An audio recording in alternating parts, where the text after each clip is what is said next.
Hello, friends. Welcome back to our channel Wellness Wisdom. So today our topic is on Zika virus. तो आज जो हम discuss करने वाले हैं वो है जिका वायरस पे कि ये वायरस के थ्रू किस तरह से हमें इन्फेक्शन होता है, इसके क्या सिम्टम्स है, क्या कॉजेस है और हम किस तरह से इसे प्रिवेंट कर सकते हैं. So let's start with our video. Zika virus क्या है? It's a member of the virus family called flaviviridae. Yes, and this is cause by two mosquitoes. ये जो है दो मच्छरों के काटने की वजह से होता है और वो है एडिस इजिप्टी और एडिस एल्बोपिक्टस. ये दो मच्छर वही मच्छर है जिनके वजह से हमें डेंगू भी होता है और ये जो मच्छर है स्पेशली वो दिन में काटते हैं. So I would like to tell you that Zika virus the name Zika virus has been derived from the Zika forest of Uganda. Yes, and the first Zika virus was isolated in the year 1947 in Uganda. और तब से ये नाम पड़ गया. So if we look at India, the very first place where we have find Zika virus case was in Gujarat. तो सबसे पहले भारत में जो है गुजरात ये शहर में जिका वायरस का सबसे पहला केस हमें देखने मिला इन 2016. तो आज हम देखते हैं कि अभी क्या क्या सिम्टम्स हमें देखने मिलते हैं.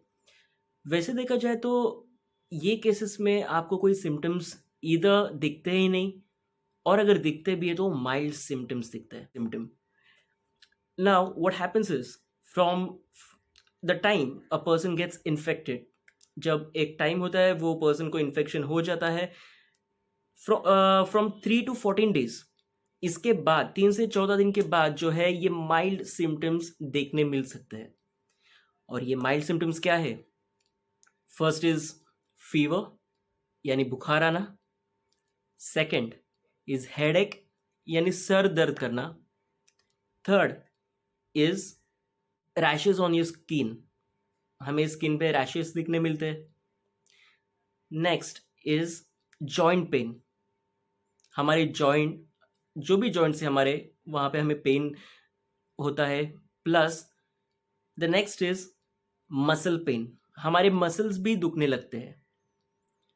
इसी के साथ साथ एक और सिम्टम है दैट इज रेडिश आई, यानी कि हमारी जो आंखें हैं वो लाल दिखने मिलती है हमें. So this are few mild symptoms जो हमें देखने मिलते हैं ये केसेस में. Now let's see how this infection is been transmitted from one person to another. ये जो इन्फेक्शन है ये एक पर्सन से लेके दूसरे पर्सन में कैसे ट्रांसमिट होता है? So that's a very good question. Now, to answer this question, I would like to tell you that the very first thing is through direct contact. Yes. Now, what do you mean by direct contact? It means sexual contact, physical contact with the another person. जैसे मैंने आपको बताया कि इसके जो symptoms या तो बिल्कुल भी देखने नहीं मिलते और अगर मिलते भी है तो माइल्ड सिम्टम्स, जिससे हम तुरंत क्विकली हम बोल नहीं सकते कि इसको इन्फेक्शन है.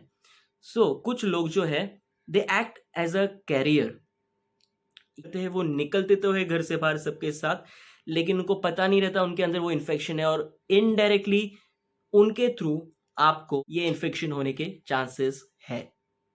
Yes. Second is through blood transfusion.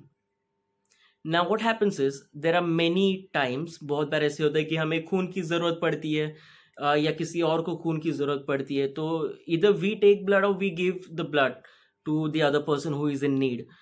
जिका virus is most dangerous for home. ये जो जिका वायरस है सबसे ज़्यादा डेंजरस किसके लिए हो सकता है? क्या आपने कभी सोचा है? जी हाँ, एक प्रेग्नेंट लेडी के लिए. यस. वाई? बिकॉज उस प्रेग्नेंट लेडी के साथ एक बच्चा भी है. अगर ये इन्फेक्शन उस प्रेग्नेंट लेडी को हो जाए, इसमें हमें बर्थ डिफेक्ट देखने मिलती है उस नए जन्म लिए बच्चे को. So the newborn baby he gets a lot of birth defects. Now let's see one by one कि क्या क्या बर्थ डिफेक्ट्स हो सकते हैं ये सिचुएशन में. So the first one is newborn baby का जो हेड का साइज. तो हेड का साइज कैसे नॉर्मल बेबीज में होता है, इतना अगर होगा तो ये जो बेबीज है जिनको इन्फेक्शन हुआ है माँ के पेट में होते हुए, उन बेबीज का जो सर है, जो हेड है, उसका साइज नॉर्मल बच्चों से कम होता है, स्मॉलर होता है कंपैरिजन में, अगर हम कंपेयर करने गए तो। सेकंड, जो सेकंड बर्थ डिफेक्ट हम देख सकते हैं, दैट इज हियरिंग लॉस, यानी कि सुनने कम आना या फिर बिल्कुल भी सुनाई ना देना, that is second. Third is eye vision. Yes, तो इसमें आई विजन में भी प्रॉब्लम होता है बेबीज की। तो आप सोच सकते हो किस तरह से जो न्यूबॉर्न बेबी है वो ये सारे डिफेक्ट्स लेके जन्म लेगा, which is really not good symptom. I'm sure even you will be agreeing to my point.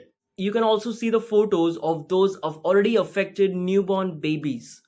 आप ये जो already affected newborn babies है उनके ये photos भी आप देख सकते हो. That is for your reference. So next is how we can prevent it. So I would like to tell you the very first thing कि ये जो जिका वायरस है इस पे अभी तक कोई भी वैक्सीन नहीं निकला है. Yes, you heard it right. Till now there is no vaccine on this Zika virus. But yes, one thing I can tell you, इस पे जो है सिम्टोमेटिक जो ट्रीटमेंट है वो हमें डॉक्टर दे सकते हैं. फॉर एग्जाम्पल, अगर आपको फीवर है तो फीवर में जो मेडिसिन हमें डॉक्टर देते हैं वो हम ले सकते हैं. साथ ही साथ अगर आपके रेड आइज है तो उस पर भी आपको मेडिसिन मिलेंगे. प्लस आपको अगर बॉडी है कि जॉइंट मसल पेन है तो उस पर भी डॉक्टर आपको मेडिसिन देगा.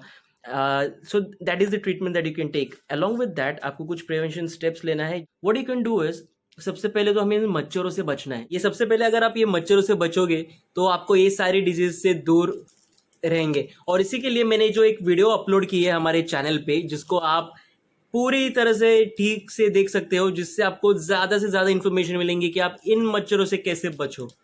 सो please don't forget to watch that video and I make sure कि मैं वो वीडियो का लिंक जो है वो डिस्क्रिप्शन बॉक्स में नीचे मेंशन करूंगा, ताकि आप डायरेक्टली जाके उस वीडियो को कंप्लीटली देख सकते हो.